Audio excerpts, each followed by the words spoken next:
హరే కృష్ణ. భక్తులందరికీ పాదాభివందనాలు, వైష్ణవ భక్తులందరికీ ప్రణామాలు అర్పించుకుంటూ మీ ముందుకు ఇంకొన్ని విషయాలు చెప్పడానికి ప్రయత్నిద్దామని ముందుకు వచ్చాను. అయితే మనం ఎప్పుడూ చెప్పుకుంటున్నట్లుగా శ్రీ భగవద్గీత ధాతథంలో 108 శ్లోకాలు కంప్లీట్ చేసుకున్నాక గౌరాంగ దర్శన ప్రభు 700 శ్లోకాల్లో ఎన్ని శ్లోకాలు దేని గురించి చెప్పాయి అనే విషయం గురించి మనం మొదలెట్టుకున్నాము. అందులో ఫస్ట్ పాయింట్లో శ్రీకృష్ణుడే దేవాదేవుడు అనే దాంట్లో 35 శ్లోకాలు ఇస్తే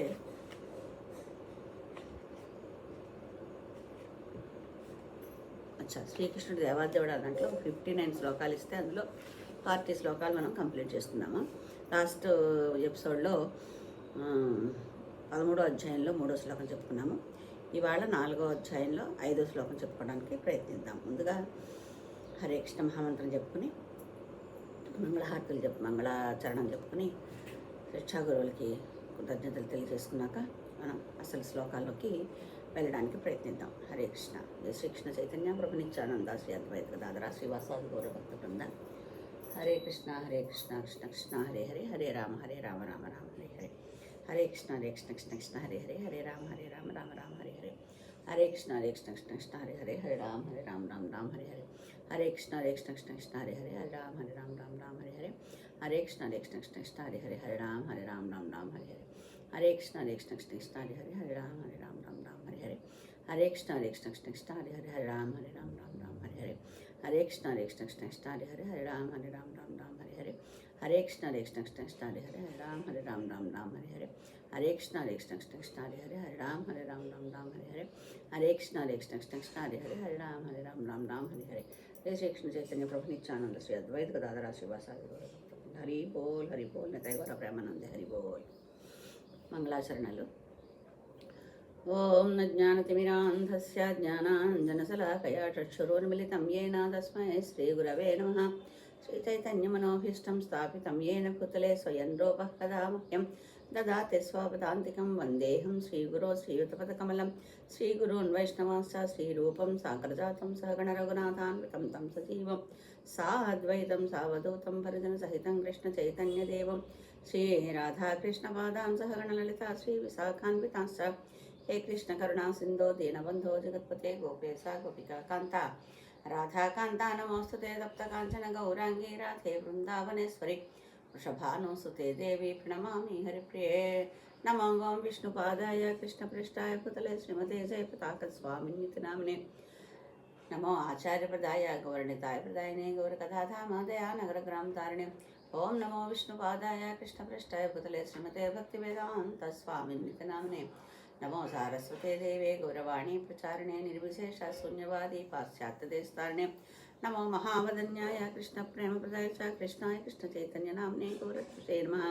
వాంఛాకల్పతరుభ్యశ్చ కృపా సింధుభ్యవ చ పతితానాం పావనేభ్యో వైష్ణవేభ్యో నమో నమః. జయ శ్రీకృష్ణ చైతన్య ప్రభు నిత్యానంద శ్రీ అద్వైత గదాధర శ్రీవాసాది గౌరభక్త బృంద. హరే కృష్ణ కృష్ణ కృష్ణ హరే హరే, హరే రామ రామ రామ హరే హరే. హరే కృష్ణ కృష్ణ కృష్ణ హరే హరే, హరే రామ రామ రామ హరే హరే. హరే కృష్ణ కృష్ణ కృష్ణ హరే హరే, హరే రామ రామ రామ హరే హరే. ఓం నమో భగవతే వాసుదేవాయ. ఓం నమో భగవతే వాసుదేవాయ. ఓం నమో భగవతే వాసుదేవాయ. మోహం కరోతి వాచాలం భంగుం లంఘాయతే గిరిం యత్కృపాదమహం వందే శ్రీగురుం దీనతారిణం పరమానందమాధవం శ్రీచైతన్య ఈశ్వరం. హరే కృష్ణ.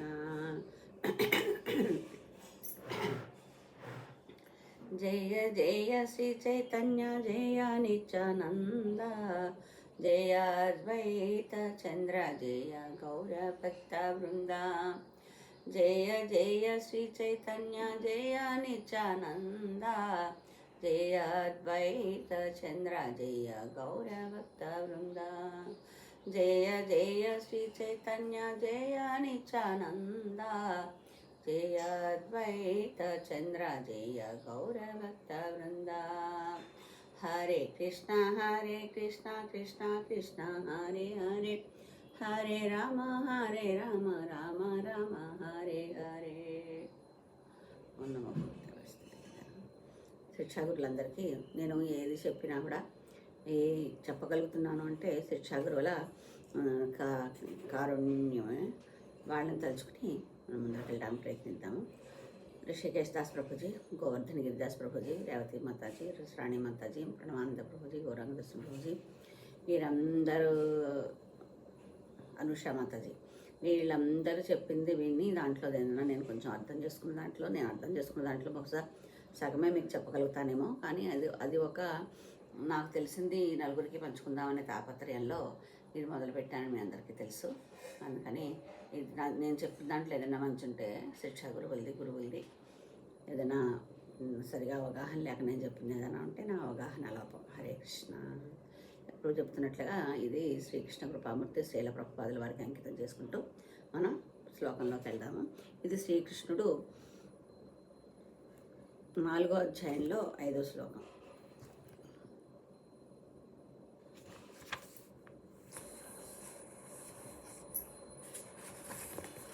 ఇది భగవద్గీత దాతనం సరళ భాష దాంట్లో 190వ పేజీలో ఉంది. 5వ శ్లోకం 4వ అధ్యాయంలో. ఇక్కడ గౌరాంగ దర్శన ప్రభుజీ ఏమంటున్నారంటే, శ్రీకృష్ణుడు తన అన్ని జన్మలను గూర్చి మరియు సమస్త జీవుల యొక్క అన్ని జన్మల గుర్తించుకుంటారు, కానీ జీవులు గుర్తించుకోలేరు అనే విషయం ఈ 4.5 శ్లోకం చెప్తుందని గౌరాంగ ప్రభుజీ మనకి టోకీగా ఒక సెంటెన్స్లో చెప్పారు. మనం అయితే ముందరగా శ్లోకంలోకి వెళ్దాము. శ్రీ భగవానువాచ బహూని మే వ్యతీతాని జన్మాని తవ చార్జున తాన్యహం వేద సర్వాణి నత్వం వేత్త పరం తప.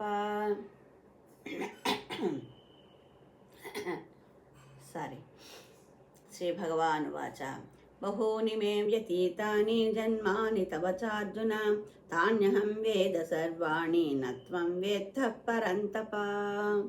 హరే కృష్ణ. ఇందులో శ్రీకృష్ణ భగవానుడు ఏమంటున్నాడంటే, ఓ పరంతప, నీకు నాకు ఇద్దరికి అనేక జన్మలు గడిచాయి, అవన్నీ నాకు గుర్తున్నాయి కానీ నీకు గుర్తులేవు అంటున్నారు.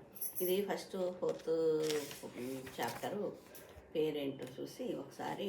ఇది దివ్య జ్ఞానం. మనకు మామూలు అన్ని పుస్తకాల్లో జ్ఞాన యోగం అని అంటే ప్రభుపాదుల వారి దాంట్లో దివ్య జ్ఞానం అని ఉంది. ఇది మనం ప్రతిసారి చెప్పుకుంటూనే ఉంటాం హెడ్డింగ్ చూసినప్పుడు. అలాగా ఈ హెడ్డింగ్ చూసినప్పుడు మనకి ఇందులో ఏ విషయం గురించి చెప్తారో అనే విషయం మనకి చూచాయిగా అర్థమయ్యేలాగా ఆ హెడ్డింగ్లు ఉంటాయి. భాగవతం కానీ భగవద్గీత కానీ ఏ పుస్తకమైనా కూడా ఆ హెడ్డింగ్ చూడగానే ఈ విషయం గురించి ఇందులో విపులీకరిస్తారేమో అనే భావన మనకి కలిగేలాగా ఉంటుంది ఆ హెడ్డింగ్. అది దివ్య జ్ఞానం అంటే ఈ 4వ అధ్యాయంలో దివ్య జ్ఞానం గురించి చెప్పడానికి శ్రీకృష్ణ భగవానుడు ప్రయత్నిస్తున్నాడని మనం తెలుసుకోవచ్చు. మనకి మొట్టమొదట భగవానుడు ఏమంటున్నాడంటే, నశింపులేనిటి యోగశాస్త్రము నేను సూర్యదేవుడైన వివస్వానునికి బోధించాను. వివస్వానుడు దానిని మానవులకు ప్రతి అయిన మనువుకు ఉపదేశించగా మనువు తిరిగి దానిని ఇక్ష్వాకునికి ఉపదేశించాడు అని ఈయన ప్రభుపాదులు అర్జునుడు అడిగిన ప్రశ్నలకు సమాధానంగా భగవంతుడు ఇందులో ఫస్ట్ ఈ జ్ఞానం అనేది ఎప్పుడు ఎక్కడ ఇవ్వబడింది అనే విషయం గురించి ఈ ఫస్ట్ శ్లోకంలో చెప్పారనమాట. అయితే ఈ సర్వోత్కృష్టమైన శాస్త్రం ఈ విధంగా గురు శిష్య పరంపర ద్వారా సేకరించబడింది. అంటే ఒకళ్ళ తర్వాత ఒకళ్ళకి ఇచ్చారు కదా. ఆయన సూర్యుడికి ఇస్తే సూర్యుడు, మనువుకి ఇస్తే మనువు ఇచ్చాకుడికి ఇచ్చారు కదా. అంటే స్టెప్ బై స్టెప్ వస్తుంది కదా. అలాగా ఒకళ్ళ తర్వాత ఒకళ్ళు గురు శిష్య పరంపరగా ఇది స్వీకరించబడింది అని చెప్తున్నారనమాట. రాజర్షులు దానిని ఆ రకంగా అర్థం చేసుకున్నారు. వాళ్ళు రాజర్షులందరూ కూడా ఈ గురు పరంపరంగా వచ్చిందనే విషయాన్ని వాళ్ళు అర్థం చేసుకున్నారు. కానీ కాలక్రమంలో పరంపర విచ్ఛిన్నమైంది. రాను ఏమైందంటే ఆ గురు పరంపర విచ్ఛిన్నమైపోయి ఇక్ష్వాకుల తర్వాత ఒక గురువు దానికి ఇంకో గురువు మళ్ళీ ఇంకో గురువు లాగా చెప్పడం మానేసి దాన్ని ఎవరు ఇష్టం వచ్చినట్లు వాళ్ళు ఎవరికి తోచిన విధంగా వాళ్ళు చెప్పుకోవడం ప్రారంభించారనమాట. అందుకే అలా అయినప్పుడు ఏమైందంటే గురు పరంపర లేని మూలాన్ని ఈ యోగం, ఈ భగవద్గీతలో చెప్పబడిన విశేషాలన్నీ అన్నీ కూడా నశించినట్లుగా కనిపిస్తోంది. అంటే మనకి అర్జునుడు కృష్ణుడికి బోధించే సమయానికి అప్పుడెప్పుడో బోధించిన భగవద్గీత యొక్క యోగశాస్త్రము దాని పునాదులు కదులుతున్నట్టు, అంటే ఆ యోగాన్ని ఎవరు పట్టించుకోవటం లేనట్టు, ఆ యొక్క జ్ఞానాన్ని ఎవరు అందుకోనట్లేనట్టు అనే పరిస్థితి ఏర్పడింది. కాబట్టి మళ్ళీ నీకు నేను ఇప్పుడు చెప్పడానికి ప్రయత్నిస్తున్నాను అని కృష్ణ భగవానుడు అర్జునుడితో అంటున్నారనమాట. నీవు నా భక్తుడివి, అంతేకాక నా మిత్రుడివి. అందుకే ఈ యోగశాస్త్రం యొక్క దివ్య రహస్యమును అర్థం చేసుకోగలవని భగవంతునితో గల సంబంధం గురించిన ఈ పురాతన శాస్త్రము ఈరోజే నాచే నీకు చెప్పబడింది. ఈరోజు నాచే నీకు చెప్పబడింది. నువ్వు నాకు చాలా మంచి భక్తుడివి. అంతేకాకుండా ఈ యోగశాస్త్రంలో ఉండే భావాలు అన్ని విషయాలు కూడా నీకు అర్థం చేసుకునే శక్తి ఉంది అని అంతేకాకుండా భగవంతుతో గల సంబంధం గురించి కూడా నీకు ఎప్పుడు ఈ విషయాలన్నీ నీకు వివరిస్తాను అని కృష్ణుడు అర్జునుడితో చెప్పారనమాట. ఇవి 3 శ్లోకాలు. 4వ శ్లోకంలో అర్జునుడు ఏమంటున్నాడంటే, సూర్యదేవుడైన వివస్వానుడు జన్మచే నీకంటే పూర్వుడు. అంటే మనం ఎప్పుడు పుట్టినా కూడా అప్పటికే సూర్యుడు కనిపిస్తూ ఉంటాడు కదా. అలాగా కృష్ణుడు పుట్టేసరికే సూర్యుడు ఉన్నాడు. మరి ఆదిలో ఎప్పుడో నువ్వు ఈ శాస్త్రాన్ని అతనికి బోధించావనే విషయం నేను ఎట్లా అర్థం చేసుకోగలను? ఇప్పుడు నాతో సమవయస్కుడవై ఉన్నావు నువ్వు సూర్యుడు అంటే మనకి ఎప్పటి నుంచో ఉన్నాడు, ఎప్పటి నుంచో అనాదిగా సూర్య భగవానుడు ఉన్నాడు. కానీ నువ్వు అప్పుడెప్పుడో సూర్యుడికి చెప్పావంటే నేను ఎలా నమ్మాలి? నాకు ఎలా అర్థమవుతుంది? ఇప్పుడు నేను అడిగాను కాబట్టి, నేను యుద్ధం మానేస్తాను అన్నాను కాబట్టి నువ్వు నాకు ఆ యుద్ధం మానకుండా ఉండడానికి అవసరమైన కారణాలు వివరిస్తూ నాకు చెప్తున్నావు ఈ యోగాన్ని. మరి ఇదే యోగాన్ని ఎప్పుడో, ఈ విషయాన్ని, ఈ జ్ఞానాన్ని ఎప్పుడో కొన్ని వేల సంవత్సరాల క్రితం ఎప్పుడో నేను సూర్యుడికి చెప్పాను నువ్వంటే నాకు ఎలా అర్థమవుతుంది? నా ఎదురుకుండా కనిపిస్తున్న మనిషివి, నాతో పుట్టి నాతో పెరిగిన వాడివి నువ్వు, అప్పుడెప్పుడో చెప్పామంటే నేను ఎలా అర్థం చేసుకోవాలి అని అర్జునుడు అడిగితే, ఇప్పుడు మనకి 5వ శ్లోకంలో భగవానుడు చెప్తున్నాడు అనమాట. ఓ పరంతప, నీకు నాకు ఇద్దరికి అనేక జన్మలు గడిచాయి. నీకు ఎలాగో ఎన్ని జన్మలు గడిచితే నాకు కూడా అలాగే అన్ని జన్మలు గడిచాయి. కానీ అంటే మనకి సూర్యుడికి భగవద్గీత ఉపదేశించినప్పుడు ఏదో ఒక రూపంలో అర్జునుడు కూడా అక్కడ ఉండొచ్చు అని, కానీ నీకు గుర్తులేవు, నాకు అవన్నీ గుర్తున్నాయి కానీ నీకు గుర్తులేవు అని చెప్తున్నారు కృష్ణ భగవానుడు. అయితే ఈ శ్రీల ప్రభుపాదుల వారు ఏమంటున్నారో చూద్దాము. భగవంతుని అనేక అవతారాలను గురించిన సమాచారం మనకు బ్రహ్మ సంహితలో 5.33లో వస్తుంది. దానిలో ఏం చెప్పబడిందంటే ఇలా చెప్పబడింది. అద్వైతమచ్యుతమనాదివనంత రూపం ఆద్యం పురాణ పురుషం నవయౌవనం చ వేదేషు దుర్లభమదుర్లభమాత్మభక్తౌ గోవిందమాది పురుషం తమహం భజామి. పూర్ణుడు, చ్యుతులేనివాడు, అనాది అయినవాడు అయిన ఆదిపురుషుడు గోవిందుని శ్రీకృష్ణుని నేను భజిస్తాను. అనంత రూపాలలోకి విస్తరించిన అతడు అదే ఆది అయినవాడు, పురాతనమైనవాడు, సర్వదా నవయౌవనిగా గోచరించేవాడు అయి ఉంటాడు.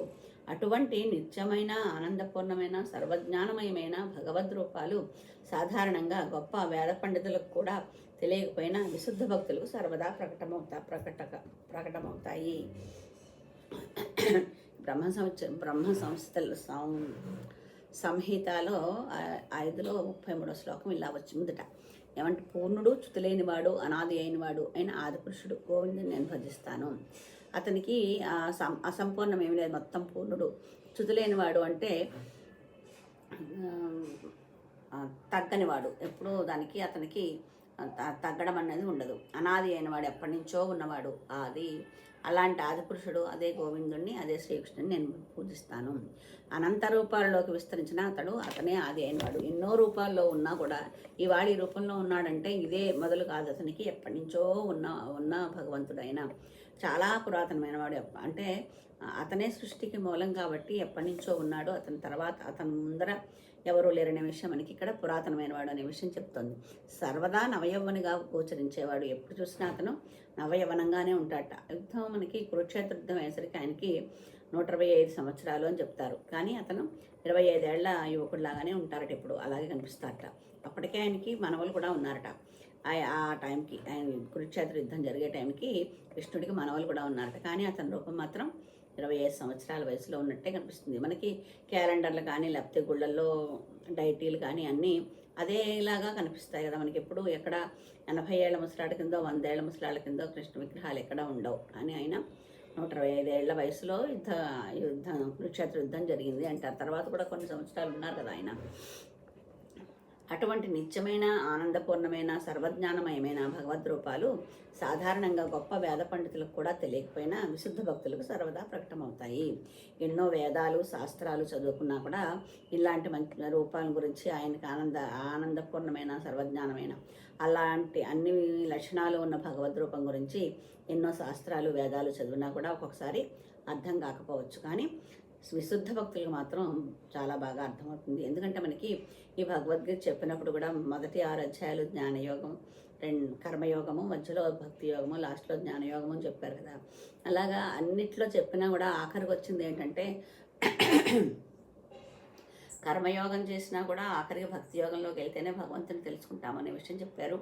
జ్ఞానయోగంలో కూడా ఎంత జ్ఞానం తెలుసుకున్నా కూడా మనకి నిరాకార రూపంలో చేసిన, లేకపోతే ఏ జ్ఞానంలో ఎంత జ్ఞానం తెలుసుకున్నా కూడా వాళ్ళు మళ్ళీ భక్తిలోకి వస్తేనే కనుకైతేనే భగవంతుడు అర్థమవుతాడని మనం మొత్తం భగవద్గీత అంతా అయ్యాక కూడా మనకి ఆ విషయమే పక్కా చెప్తూ ఉంటారు. అంతమైన ఏది చేసినా చేయకపోయినా నువ్వు భక్తి చేస్తే నాకు ఇష్టము, నన్ను భక్తితో ప్రేమించు, నన్ను భక్తితో ఆరాధించు, నీ దగ్గర ఏమీ లేకపోతే ఒక చిన్న పత్రం పెట్టినా కూడా నాకు పత్రం ఇవ్వగలిగితే పత్రం, అది కూడా ఇవ్వకపోతే కొంచెం నీళ్ళు ఇచ్చినా కూడా, పండు లేకపోతే పుష్పం పెట్టకపోతే కొంచెం నీళ్ళు ఇచ్చినా కూడా నువ్వెంత ప్రేమగా పెట్టావో, నువ్వెంత అభిమానంగా పెట్టావు, ఏ భావంతో పెట్టావో అనేది అర్థం చేసుకున్నాకు నేను సంతోషిస్తాను అని ఈ భగవద్గీతలో మనకి తెలియజేస్తారు కదా. అందుకని ఈ జ్ఞానం వేదశాస్త్రపరంగా ఎంత జ్ఞానం ఉన్నా కూడా ఒకసారి భగవంతుడు అర్థం కాకపోతుండొచ్చు. ఆయన అర్థం కావాలి అంటే ఆయన కరుణ ఉండాలి. ఆయన ఎవరికైనా అర్థం కావాలి అంటే ఆయన ఓహో ఇతను ఇంత కష్టపడుతున్నాడు, నన్ను గురించి తెలుసుకోవాలనుకుంటున్నాడు, నా గురించి వినాలనుకుంటున్నాడు, సరే అతనికి ఒక జ్ఞానం ఇద్దాంలే అని అతను నిర్ణయించినప్పుడు, భగవంతుడు నిర్ణయించినప్పుడు మనకు ఆ విషయాలు అర్థమవుతాయి. అందులోనూ ఈ జ్ఞానం కంటే కూడా భక్తులంటే అతనికి చాలా ప్రీతని ఆయన చెప్తున్నారు. కాబట్టి ఈ విశుద్ధ భక్తులకి ఇంకా వేరే ఏమీ అక్కర్లేకుండా అతనికి స్వార్థం అనేది ఉండదు. శుద్ధ భక్తులకి నిస్వార్థంగా ఏం చేసినా కూడా స్వామి సేవ చేసుకుంటూ ఉంటారు.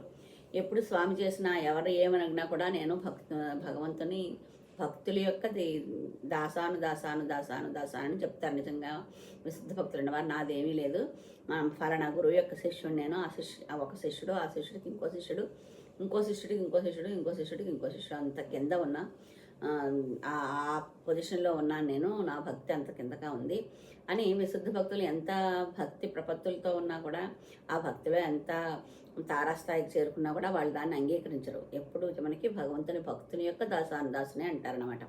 అంత ఒద్దికగా, అంత ఓపికగా, అంత సహనంగా, అంత వినయంగా ఉన్నప్పుడు భగవంతునికి వాళ్ళ మీద ప్రేమ కురుస్తుంది కదా. అందుకనే వాళ్ళకి తనేమిటో అర్థమయ్యే పరిస్థితిని వాళ్ళకి ఇస్తాడనమాట. అర్థం చేసుకునే శక్తిని భగవంతుడే ఇస్తాడు విశుద్ధ భక్తులకి. అందుకని పుస్తక జ్ఞానం చదువుకుని వేదాలు అధ్యయనం చేసి అన్నీ అంటే ఆ వేదశాస్త్రాల్లో ఉండే పరీక్షలన్నీ రాసి ఆ పాఠాలన్నీ చదివి ఘనాపట్టి అలా అయినా కూడా ఓన్లీ వాళ్ళకి పుస్తక జ్ఞానం ఉండొచ్చు, కానీ భగవంతుని గురించి జ్ఞానం ఉండడానికి ఒక్కోసారి అవకాశం ఉండకపోవచ్చు అని ప్రభుపాదుల వారు మనకి ఈ భాష్యం ద్వారా తెలియజేస్తున్నారు. ఇంకోటి బ్రహ్మ సంహితలోదే ఇంకో శ్లోకం ఏంటంటే 5.39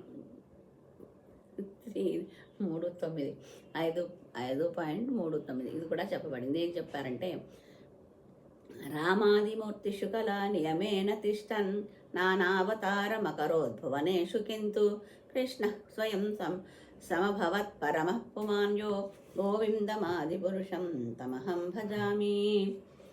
రామాదిమూర్తిషు కళా నియమేన తిష్టన్ నానావతారమకరోద్భువనేషు కింతు కృష్ణ స్వయం సమభవత్ పరమః పుమాన్యో గోవిందమాదిపురుషం తమహం భజామి. అంటే అర్థమేంటో తెలుసుకుందాము.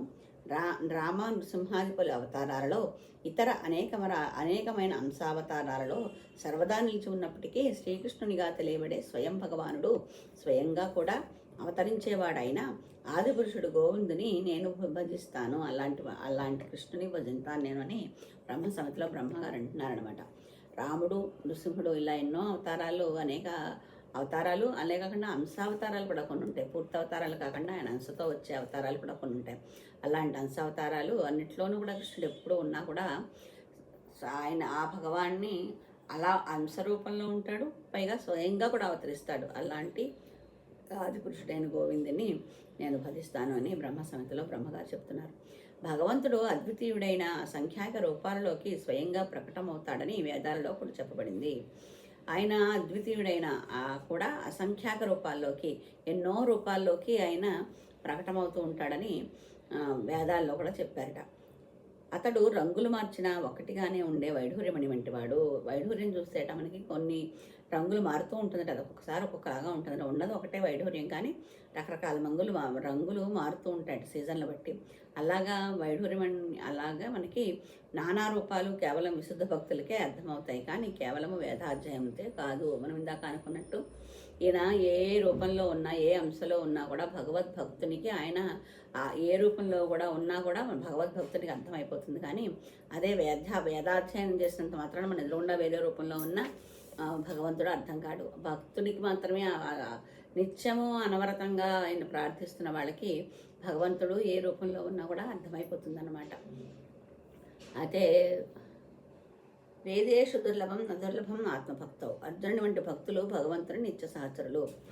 వేదేషు దుర్లభం అదుర్లభం ఆత్మభక్తవు. వేదేషు దుర్లభం, వేదాలు చదివే వాళ్ళకి దుర్లభం, కానీ అదుర్లభం ఆత్మభక్తవు. ఆత్మభక్తులకి, భగవంతుని యొక్క భక్తులకి దుర్లభం కానిదేమీ ఉండదు అని అవుతుంది అని చెప్తున్నారనమాట. అర్జునుడి వంటి భక్తులు భగవంతుని నిత్య సహచరులు. భగవంతుడు ఎప్పుడు అవతరించినా వివిధ స్థాయిలలో అతను సేవించడానికి ఆ అనుయాయ భక్తులు కూడా అవతరిస్తూ ఉంటారు. ఎప్పుడూ కృష్ణ ఏ అవతారం, భగవంతుడు ఏ అవతారం తీసుకున్నా కూడా ఆయనతో కూడా ఉండే, ఆయన లోకంలో ఆయనతో కూడా ఉండేవాళ్ళు కూడా ముందరే వచ్చేసి ఆయనకి ఎక్కడ అవతరించదలుచుకుంటున్నాడో అక్కడికి అన్ని సదుపాయాలు చేకూర్చడానికి భగవంతుని యొక్క అనుయాయులు కూడా వస్తుంటారట. గోకులంలో మనకి గోపాలు కానీ, గోపికలు కానీ, గోపాల బాలురు కానీ వాళ్ళందరూ కూడా, గోపికలు అయితే పూర్వజన్మలో మునులు అని చెప్తారు. ఎందుకంటే మనకంటే ఇది ఎంత మటుకు నిజమో నాకు తెలియదుగా, మనం సినిమా చూసిన నాలెడ్జ్ కూడా ఉంటుంది కదా మనకి. గోపి వస్త్రాపహరణం అప్పుడు కృష్ణుడు మన చెట్టు మీద కూర్చున్నట్టు చూపిస్తారు. బట్టలన్నీ, చీరలన్నీ చెట్టు కొమ్మ వేసుకుని మురళి వాయిస్తూ ఉంటాడు. ఈ గోపికలందరూ నదిలో ఉంటారు కింద. అయితే మురళిగానే వినగానే పైకి చూస్తే ఆయన అక్కడ ఉంటాడు, రెండు చేతులు ఈ వక్షస్థలానికి అడ్డం పెట్టుకుని, ఏంటి కృష్ణ ఇలాంటి పనులు చేస్తావు, మా బట్టలు అలా తీసుకెళ్తే ఎలాగా, మా బట్టలు మాకు ఇచ్చేయి, మా బట్టలు మాకు ఇచ్చేయి అంటే, నన్ను సర్వస్వ శరణాగతి చేయండి, మిమ్మల్ని మీరు రక్షించుకుంటున్నారు, అలా కాదు, నాకు రెండు చేతులు ఎత్తి నమస్కారం పెట్టినప్పుడే నేను మీ బట్టలు ఇస్తాను అని చెప్తారు. అన్నప్పుడు వాళ్ళు వక్షస్థలం నుంచి చేతులు చేసి నీళ్ళలో ములిగి, వక్షస్థలం వరకు నీళ్ళలో ఉండేటట్టుగా ఉండి రెండు చేతులు ఎత్తి నమస్కరిస్తారనమాట. అలా నమస్కరించినప్పుడు వాళ్ళందరినీ మునుల కింద చూపిస్తారు మనకి సినిమాలు. అంటే ఈ గోపికలు కూడా మనకి శాస్త్ర ప్రకారం ఏంటంటే, ముందు జన్మలో అందరూ ఋషులుగా ఉండి ఉన్నవాళ్ళు. ఇంకా ఇంకోటి నేనేం విన్నానంటే, రాముడు చాలా అందంగా ఉంటాడు అంటారు కదా. రామావతారంలో ఎంతోమంది మునులు కూడా ఆయన యొక్క అందాన్ని చూసి చాలా ఆనందించారట. అలాంటి వాళ్ళందరూ కృష్ణావతారంలో గోపికల కింద పుట్టారని, లేకపోతే కొంతమంది ఏమో చాలామంది రామావతారంలో నాకు నిన్ను పెళ్లి చేసుకోవాలని అని అడిగిన వాళ్ళందరినీ ఈ అవతారంలో కాదు మళ్ళీ అవతారంలో అని చెప్పారని, అక్కడక్కడ చిన్నప్పటి నుంచి కొన్ని విషయాలు విన్నవి. అలాగా వీళ్ళు అందరూ కూడా అలాంటి భక్తులు అనమాట. కృష్ణ ఏదైనా అవతారం వచ్చినప్పుడు అలాంటి వాళ్ళందరూ కూడా ఆయనతో పాటు అలాగా ముందరే ఆయనతో కూడా ఉండడానికి, ఆయనకి కావాల్సినవన్నీ చేయడానికి వస్తూ ఉంటారట. బలరాముడు కూడా రామావతారంలో లక్ష్మణుడు వెనకాల వచ్చినా కూడా బలరాముడు కృష్ణావతారంలో ముందరే ఆయనకు వచ్చి బృందావనం అంతా ఎలా ఉండాలి అని, ఎలా ఉంటే ఆయనకి ఇష్టంగా ఉంటుంది అని అవన్నీ ముందరే చేసి రెడీ చేసి పెట్టడానికి ముందర వచ్చారట. అంతేకాదుట, ఆమె ఎవరు యశోదామాత గర్భంలో ఉంటారు కదా, ముందర గర్భంలో ఉంటే కృష్ణుడు మళ్ళీ అంటే నెక్స్ట్ తన తర్వాత వచ్చేవాడు భగవంతుడు కాబట్టి ఆయనకి పొట్టలో అంత సదుపాయంగా ఉండేలాగా చేసి అక్కడి నుంచి మళ్ళీ వేరే చోటకి, అంటే మన రోహిణి గర్భంలోకి వెళ్తారు కదా, అలా జరుగుతుందట. అంటే ఆ భగవంతుని వచ్చే ముందర ఆయనకి అన్ని సౌకర్యాలు, ఆయన సౌకర్యాలను చేసుకోలేడా? ఇంత సృష్టి చేస్తున్న వాళ్ళు తనకి ఎలా ఉండాలో అలా చేసుకోలేడా? చేసుకుంటాడు. కానీ భక్తులతో ఎలా ఉంటుందంటే, మనం ఇప్పుడు పూజ చేస్తున్నాము, పూజ చేసినప్పుడు పువ్వు పెట్టి ఆ పువ్వు ఆయన సృష్టించిందే, కానీ మనం తెచ్చి స్వామి పువ్వు తీసుకో, లేకపోతే స్వామి పాలు తీసుకో, స్వామి పెరుగు తీసుకో, స్వామి ఏదో కష్టపడి వంట చేశాను, ప్రసాదం నీకు నైవేద్యం నీకు పెడుతున్నాను తీసుకొని ఎందుకంటాం? అవన్నీ కూడా ఆయన సృష్టిలోనివే. కానీ మనకి ఎలా ఉంటుందంటే, ఇది మనమే చేసాం, మనమే వండాం, ఇందులో ఉప్పు వేసాం, ఇందులో పప్పు వేసాం, ఇందులో పంచదార వేసాం, ఇవన్నీ వేసి మనమే స్వయంగా వండాం కదా, మనం స్వయంగా వండి పెడుతున్నాము అనుకుంటాం కదా. కానీ అందులో మనం వండిన పదార్థం తర్వాత ప్రిపేర్ అయిన పదార్థం మనమే తయారు చేసామేమో అన్నీ కలిపి, కానీ ఆ కలపడానికి అవసరమైన వస్తువులన్నీ భగవంతుడి దగ్గరవే కదా. కానీ ఆయన అలా అనుకోడు. నేను ఇచ్చిన వస్తువులే నాకు పెడుతున్నారు, నేనేంటి సంతోషించేదని అనుకోరు. నేను ఇచ్చిన వస్తువులు కూడా ఎంతో కష్టపడి ప్రేమగా వండి ఒక పదార్థంగా తయారు చేసి నాకు పెడుతున్నారు కదా అనుకుంటారనమాట. అలాగందుకని ఆయన వచ్చే ముందర ఆయనతో పాటు ఆయన అనుయాయులు అందరూ కూడా ఉండేవాళ్ళు కూడా ముందరే. ఇంకా ఆయనతో పాటు వస్తారు భక్తులందరూ కూడా అవతరిస్తారనమాట.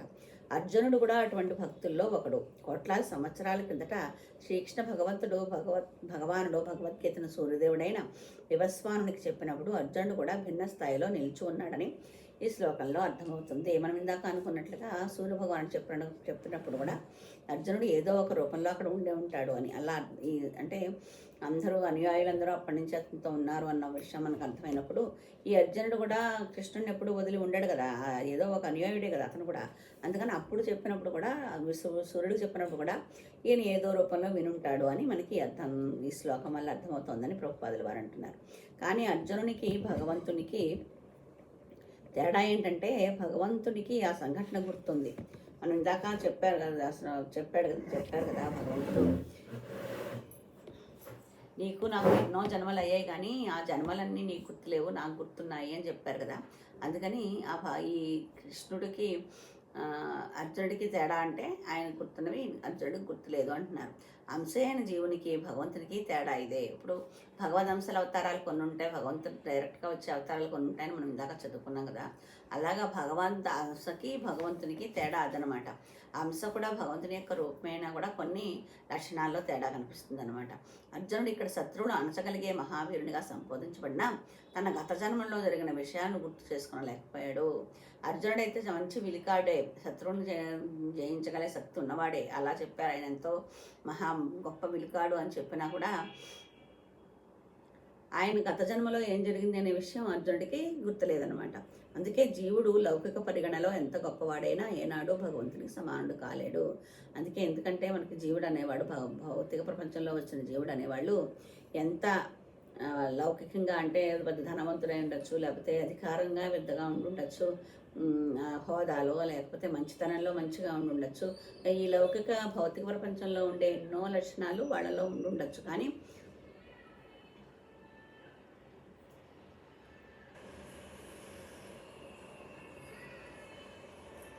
భగవంతుడితో మాత్రం ఎప్పుడు సమానం కాలేడు. ఎందుకంటే భగవంతుని అంశే మనం అనుకున్నా కూడా ఈ ఒకసారి భౌతిక ప్రపంచంలోకి వచ్చే ఎన్నో గొప్ప విషయాలు మనలో ఉన్నా కూడా ఆయనతో మాత్రం సమానం, భగవంతుతో మాత్రం సమానుడు అని చెప్పలేమన్నమాట.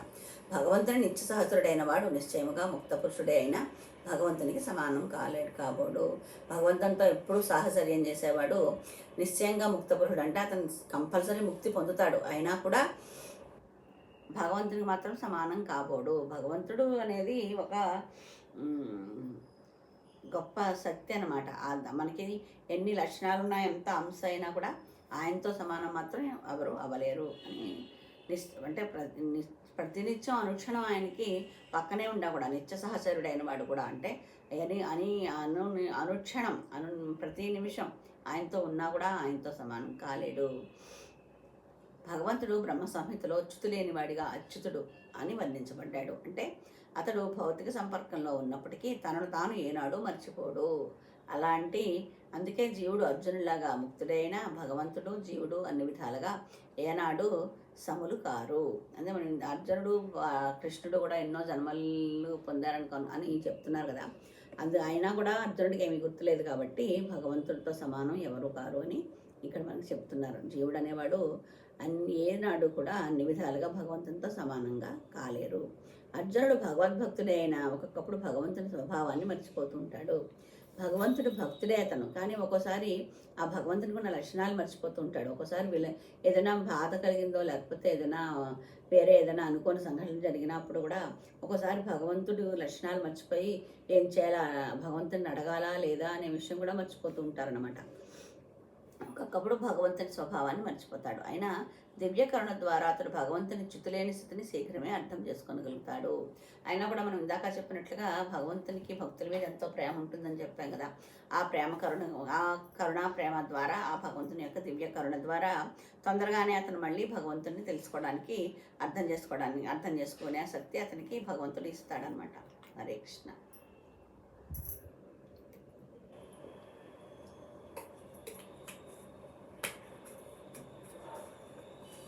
కాగా అభక్తుడు లేదా దానవుడు ఈ దివ్య స్వభావాన్ని అర్థం చేసుకోలేడు. భక్తిలో లేని వాళ్ళకి ఇది అర్థం కాదు.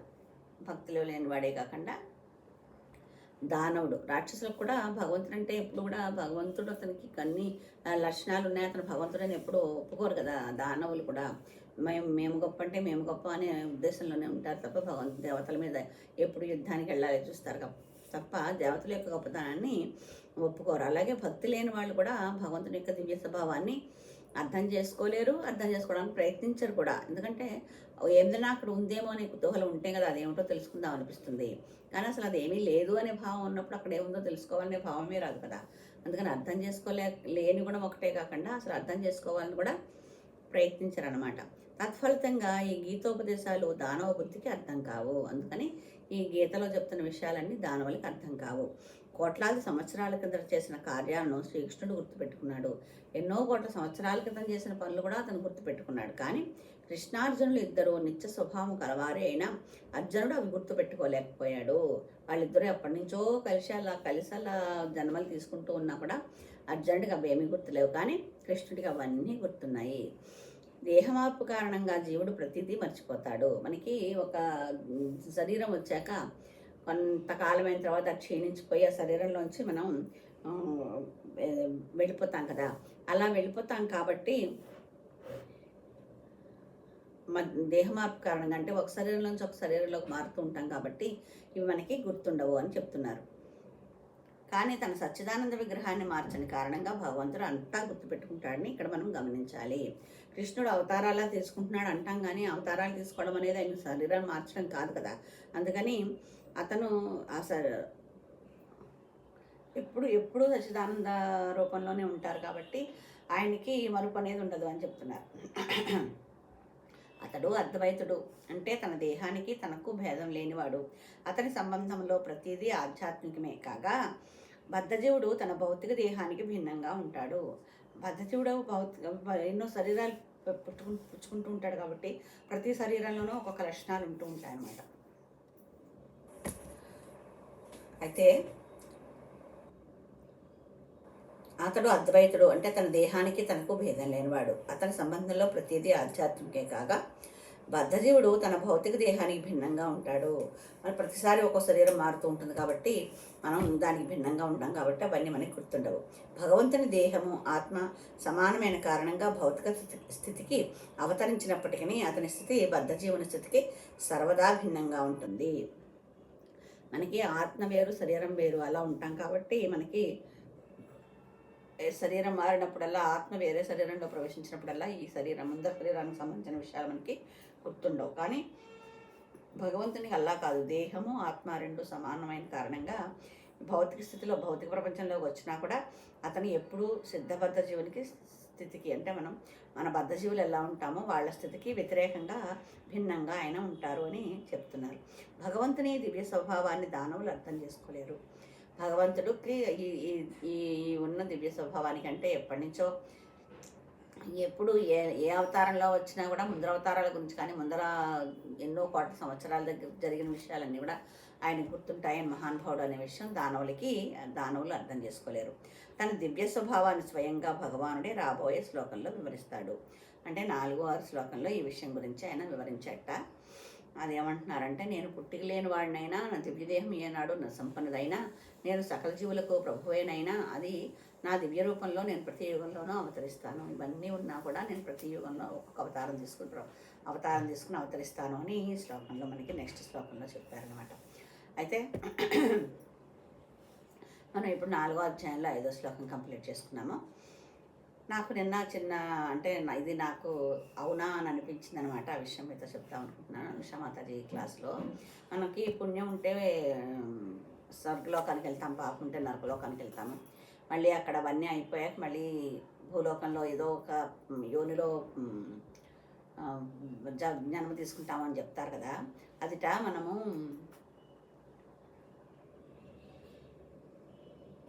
మన పుణ్యం అంతా అయిపోయిన తర్వాత కానీ పాపం అంతా అయిపోయిన తర్వాత కానీ మనం వర్ష రూపంలో నీటి బొట్టు రూపంలో నేలలో పడుతూ ఉంటాం. ఆ నేలలో పడి ఆ విత్తనం ఆ నీటి ప్రభావంతో విత్తనం మొలకెత్తి ఆ మొలకెత్తిన ధాన్యం తిని అది తిన్న తర్వాత అది వీర్యం కింద మారి ఆ వీర్యకణంలో ఈ ఎవరైతే ఆ పాపపుణ్యాలు ఫలితంగా జన్మ తీసుకోవాలో వాళ్ళు ఆ వీర్యకణంలో చేరి మళ్ళీ ఒక యోనిలో ప్రవేశించి దాని ద్వారా మళ్ళీ జన్మ వస్తుందట. ఇది నాకు చాలా అంటే పాపం అయిపోయి పుణ్యం అయిపోతే స్వర్గలోకం నుంచి వచ్చేస్తారు, పాపం అయిపోతే నరకం నుంచి బయటపడతారు అనే విషయం మనకి చాలా చాలా పురాణాల్లో చెప్పారు కదా. మళ్ళీ పుడతాం అని కూడా 84 లక్షల జీవరాశుల్లోనూ మన పుణ్యపాపాలను బట్టి ఏదో ఒక జీవిగా పుడతాము అనే అయితే ఉంది. కానీ నాకు ఇలాగా ఒక నీటి రూపంగా మారుతాం మనం, నీటి రూపం ద్వారా మళ్ళీ భూమిలో ప్రవేశించి దాని విత్తనం ద్వారా మళ్ళీ ఎవరైతే ఆహారం తీసుకుంటారో వాళ్ళ ద్వారా మళ్ళీ అంటే ఏదో ఒక వీటికణం ద్వారానే జన్మ వస్తుందనే విషయం తెలిసినా కూడా మనం పుణ్యం అయిపోయినా పాపం అయిపోయినా ఇంత ప్రాసెస్ ఉంటుందనే విషయం నాకు నిన్న తెలిసిన తర్వాత చాలా ఎంతో ఆశ్చర్యం అనిపించింది అనమాట. భగవంతుడి సృష్టి ఎలా ఉంటుందంటే మనం ఏదో చేసేస్తున్నామని ఎంత అనుకున్నా కూడా అది మనకి అర్థం కాని విషయం అనమాట. అదే మనం ఇందాక అనుకున్నట్లుగా ఎంతో భక్తి చేసి ఆయనకి సర్వశరణాగతి చేసి ఆ చేస్తే కానీ మనకి ఏది చిన్న విషయం కూడా మనకి అర్థం కాదు. హరే కృష్ణ. ఇది అది కర్మఫలం వదిలించుకోవడం ఎవరితరం కాదు అని చిన్న విషయం చైత్యశ్రీ ఫౌండేషన్ వాళ్ళు ఇచ్చింది. ఇది ఒకటి చదివి మనం వాళ్ళకి ఎపిసోడ్ కంప్లీట్ చేసుకుందాం. కర్ణుడి రథచక్రం భూమిలో ఇరుక్కుపోవడంతో రథం దిగి దాన్ని సరిచేయడం ప్రారంభించాడు. మనకు తెలిసింది యుద్ధంలో, కురుక్షేత్ర యుద్ధంలో రథచక్రం దిగిపోతే అతను రథం ఆయన శల్యుడిని అడుగుతాట, రథం దిగు చూడు ఏమైందో అంటే, నేను నీకు రథసారథిగా ఉండడానికి వచ్చా కానీ నీ రథం బాగు చేయడానికి రాలేదు అని అంటారు. అంటే తప్పనిసరి పరిస్థితుల్లో శల్యుడి కౌరవుల వైపు ఉండాల్సి వచ్చిందనమాట. తనకు శల్యుడికి అసలు కౌరవ పక్షంలో యుద్ధం చేయడం ఇష్టం లేదు, పాండవుల తరఫునే ఉండాలని అనుకుంటారు. కానీ తప్పని పరిస్థితిలో అక్కడికి వెళ్తే వీళ్ళు కర్ణుడికి అంటే కర్ణుడు అడుగుతాడు, నాకు శల్యుడు చాలా బాగా రథసారథి చేస్తాడు, సారథ్యం, అందుకని అతను కావాలి అంటే కౌరవులు శల్యుడిని కర్ణుడికి రథసారథిగా ఇస్తారనమాట. అప్పుడు అతను అడుగుతాడనమాట. అంటే జనరల్గా మనకి కారు ఏదైనా పాడైపోయింది అనుకోండి, మనం దిగి బాగు చేయం కదా, ఆ డ్రైవర్ దిగి ఏమైంది ఏంటి అని చూస్తాడు కదా. అలాగే గుర్రబండి అంటే గుర్రబండి తోలేవాడా ఇరుసు ఏదైనా ఊడిపోతే అది చూసి పెట్టి ఉండండి బాబు నేను చేసిస్తాను, మీరు బయలుదేరి ఒక నిమిషం ఉండండి అని చెప్పి అది చేస్తారు కదా. అదే ఉద్దేశంలో కర్ణుడు శల్యుడిని అడిగితే శల్యుడు నేను చేయనంటాడు, నీకు రథాన్ని నడపడానికి వచ్చా కానీ నేను ఈ పని నువ్వే చూసుకుని నువ్వేం చేసుకుంటావు నాకు తెలియదు అంటాడనమాట. అప్పుడు కర్ణుడు దిగి యుద్ధభూమిలో కిందకి దిగి దాన్ని సరిచేయడానికి ప్రారంభిస్తాడనమాట. ఆ సమయంలో 2 చేతులతోటి ఆ రథాన్ని బాగు చేసే పనిలో ఉన్నాడు కాబట్టి అతని చేతిలో ఆయుధాలు లేవు. అప్పుడు శ్రీకృష్ణుడు వెంటనే కర్ణుని బాణంతో చంపమని అర్జునుడికి ఆదేశించాడు. కృష్ణుడు వెంటనే అర్జునుడికి అతన్ని రాయుధుడిగా ఉన్నాడు, అతన్ని ఇప్పుడే మంచి సమయం చంపామని చెప్తాడట. అర్జునుడు భగవంతుని ఆజ్ఞను పాటించాడు. ఎందుకంటే అంతకు ముందైతే ఏమన్నా వాదించేవాడేమో, భగవద్గీత వినక ముందు ఇది పాపం ఇది పుణ్యం, నా వాళ్ళందరినీ చుట్టాలందరినీ చంపేసి నేను రాజ్యమేనా అనే భావనలో ఉన్నప్పుడు శ్రీకృష్ణ భగవానుడు ఈ భగవద్గీతను అంతని ఉపదేశించాడు కదా. ఉపదేశించాక యుద్ధం చేస్తున్నాడు అర్జునుడు. అందుకని ఇప్పుడు కృష్ణుడు ఏది చెప్తే అది భగవదాజ్ఞగా భావించాడు తప్ప ఇది న్యాయమా అన్యాయమా లేకపోతే నేను ఇప్పుడు చెయ్యాలా వద్దా అనే నిర్ణయం ఇంకా అర్జునుడిది కాదు, కృష్ణుడు ఏం చెప్తే అది చెయ్యాలన్నమాట. అందుకని కృష్ణుడు ఆజ్ఞగా ఒకటి తర్వాత ఒకటి బాణాలన్నీ ప్రయోగించాట. కర్ణుడు నేలమే పడిపోయాట. మరణానికి ముందు నేల మీద పడిన కర్ణుడు శ్రీకృష్ణుని ఇలా అడిగాడు, నీవే నా ప్రభువు ఇలా చేసింది, ఇది న్యాయమే నిర్ణయమేనా, నిరాయుధుని చంపమని ఆజ్ఞ ఇచ్చావా అని కర్ణుడు కృష్ణుడు ప్రశ్నించాట చనిపోయే ముందర. అప్పుడు సచ్చిదానందమయుడైన శ్రీకృష్ణుడు చిరునవ్వు నవ్వి, అర్జునుడి కొడుకు అభిమన్యుడు కూడా చక్రవ్యూహంలో నిరాయుధుడై ఉన్నాడు, అందరూ కలిసి నిర్దాక్షిణ్యంగా అతను చంపినప్పుడు అందులో నువ్వు కూడా ఉన్నావు కర్ణ, అప్పుడు నీ జ్ఞానం ఎక్కడ ఉంది? అప్పుడు అభిమన్యుడు నిరాయుధుడిగా ఉన్నాడని అది అధర్మం అని ఎప్పుడూ అనిపించలేదా కర్ణ? ఇది కర్మ ప్రతిఫలం, ఇదే న్యాయం అన్నాడు కృష్ణ పరమాత్మ. అంటే అప్పుడు చేసినప్పుడు నువ్వు అవేమీ ఆలోచించలేదు, మరి ఆ కర్మ చేసిన దానికి ఫలం నువ్వు అనిపించాలి కదా. ఒక నిరాయుధుడైన వ్యక్తిని ఒకళ్ళు కాదు, ఇప్పుడు ఇంతకీ అర్జునుడు ఒక్కడే కర్ణుడి మీద బాణం వేశాడు, ఇంకా వేరే వాళ్ళు ఎవరు వేయలేదు. కానీ కర్ణుడికి అలాగా అభిమన్యుడి మీద అలా కాదు, మొత్తం అంతా చుట్టుముట్టేసి అందరూ వెనక నుంచి అసలు యుద్ధంలో బాణం వేయకూడదు అది కూడా ఆలోచించకుండా, చిన్నపిల్లాడైనా ఆలోచించకుండా అతని చేతిలో ఆయుధం ఉంటే అతన్ని ఎవరూ జయించలేరని చక్రం పట్టుకుని యుద్ధం చేస్తుంటే కూడా చక్రాన్ని కూడా విరక్కొట్టేసి ముక్కలు చేసేసి అతన్ని అన్యాయంగా చంపేశారు. అంతమంది ఒకళ్ళు ఇద్దరు కాదు, చాలామంది కలిపి చంపుతారనమాట. అందులో కర్ణుడు కూడా ఉన్నాడు. మరి నువ్వు అప్పుడు చేసినప్పుడు నీకు అలా అనిపించలేదా? నువ్వు చేసావు, అప్పుడు నిరాయుధుడిగా ఒకరిని చంపావు కాబట్టి ఇప్పుడు నిరాయుధుడిగా చనిపోతున్నావు అని ఇదే న్యాయం అని చెప్తున్నారనమాట. ఆలోచనాత్మకంగా పనిచేయండి, ఒకరి బలహీనతను ఉపయోగించుకోకండి. మనం ఏదైనా ఆలోచించేటప్పుడు పని చేసేటప్పుడు ఆలోచించాలి. వాళ్ళు ఏదో బలహీన స్థితిలో క్షణంలో ఉన్నారని మన పని నడిచిపోతుంది అని మనం వాళ్ళ యొక్క బలహీన క్షణాన్ని మనం ఉపయోగించుకోకూడదు. అదే కర్మ భవిష్యత్తులో మీకోసం వేచి ఉంటుంది. ఇప్పుడు వాళ్ళు ఏదో అంటే వాళ్ళు ఆలోచించలేని పరిస్థితి. మనం ఇప్పుడు ఏదైనా అంటే భౌతిక ప్రపంచం గురించి చెప్పాలంటే ఒకవేళ మనం ఏదైనా మనీ ట్రాన్సాక్షన్స్ నడుస్తున్నాయనుకోండి, ఒక్కొక్కసారి పాపం ఈ కూరగాయలు అమ్మేవాళ్ళు కానీ వాళ్ళు కానీ ఒకసారి ఎప్పుడైనా లెక్క చేయడం మర్చిపోయి ఒకవేళ 10 రూపాయలు తక్కువ చెప్పారనుకోండి, మనం వాళ్ళు 10 రూపాయలు చెప్పారు కదా, వాళ్ళు ఎంత అడిగారో అంతే ఇద్దామని ఇచ్చేసి రాకూడదు. బాబు ఇదిగో ఈ 10 రూపాయలు ఎక్కువ ఇవ్వాలి, నువ్వు తప్పు చెప్పావు అన్నది ఇవ్వాలి. లేదంటే అంటే వాళ్ళకి తెలియదు లెక్క, అందుకని చెప్పారు. దాన్ని మనం ఉపయోగించుకుని మన దగ్గర 10 రూపాయలు మిగిల్చుకుందామని అనుకుంటే నెక్స్ట్ ఆ 10 రూపాయలు కాదు, మనకి ఇక్కడ 100 రూపాయలు పోతుంది, 10 రెట్లు ఎక్కువగా. అందుకని మనకి వాళ్ళు ఎదురుగుండా ఉన్నవాళ్ళు బలంగా ఉండి వాళ్ళు ధైర్యంగా నిలబడినప్పుడు వాళ్ళ మీద మన ప్రతాపాన్ని ప్రయోగించడం వేరు. కానీ వాళ్ళు బలహీనంగా ఉన్నప్పుడు మాత్రం మనం దాన్ని ఉపయోగించుకుని మనం వృద్ధిలోకి రావాలని ఆలోచించకూడదు అనమాట. అందుకంటే అలా మనం ఆ పని చేసామంటే మళ్ళీ మన భవిష్యత్తులో మనకు కూడా అది అలాగే వచ్చేస్తుంది అని చెప్తున్నారు. ఏ విత్తు నాటితే ఆ మొక్క మొలుస్తుంది. గోడ కొట్టిన బంతి తిరిగి వచ్చినట్లు రామాయణ, భారతం మొదలగు ఇతిహాసాలు, చరిత్ర, కథలు, పురాణాలు ఏది చూసినా కూడా మనకి అదే బోధపడుతుంది. మనకి వేప చెట్టు విత్తనం నాటి మామిడి పండు రమ్మంటే రాదు కదా.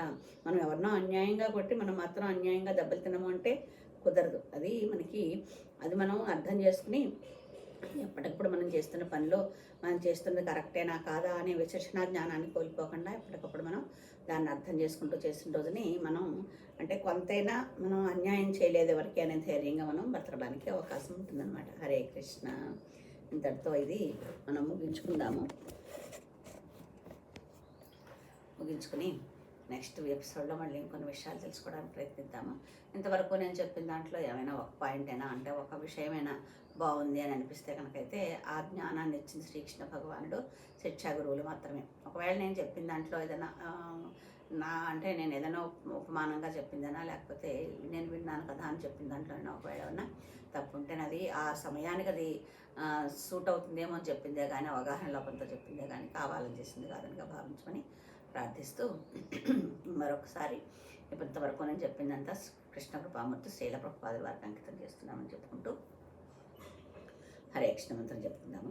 హరే శ్రీకృష్ణ చైతన్య ప్రభు నిత్యానంద శ్రీ అద్వైత గదాధర శ్రీవాసాది గౌరవభక్తులు. హరే కృష్ణ హరే కృష్ణ కృష్ణ కృష్ణ హరే హరే, హరే రామ రామ రామ హరే హరే, హరే కృష్ణ కృష్ణ కృష్ణ హరే హరే, హరే రామ రామ హరే హరే, హరే కృష్ణ కృష్ణ కృష్ణ హరే హరే, హరే రామ రామ హరే హరే, హరే కృష్ణ కృష్ణ కృష్ణ హరే హరే, హరే రామ రామ హరే హరే, హరే కృష్ణ కృష్ణ కృష్ణ హరే హరే, హరే రామ హరే హరే, హరే కృష్ణ కృష్ణ కృష్ణ హరే హరే, హరే రామ హరే హరే, హరే కృష్ణ కృష్ణ కృష్ణ హరే హరే, హరే రామ హరే హరే, హరే కృష్ణ కృష్ణ కృష్ణ హరే హరే, హరే రామ హరే హరే, హరే కృష్ణ కృష్ణ కృష్ణ హరే హరే, హరే రామ హరే హరే, హరే కృష్ణ కృష్ణ కృష్ణ హరే హరే, హరే రామ హరే హరే, హరే కృష్ణ కృష్ణ కృష్ణ హరే హరే, హరే రామ హరే హరే, హరే కృష్ణ కృష్ణ కృష్ణ హరే హరే, హరే రామ హరే హరే.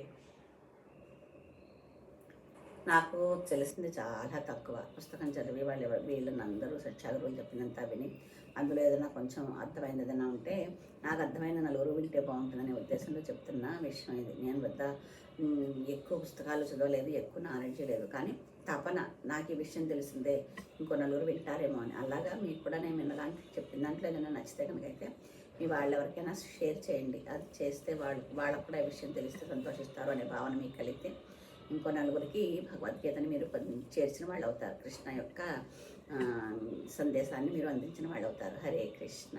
మళ్ళీ ఇంకో ఎపిసోడ్ తోటి మళ్ళీ కలుసుకుందాము. శిక్షా గురువులందరికీ వాళ్ళందరికీ మనస్ఫూర్తిగా కృతజ్ఞతలు తెలియజేసుకుంటూ హరే కృష్ణ.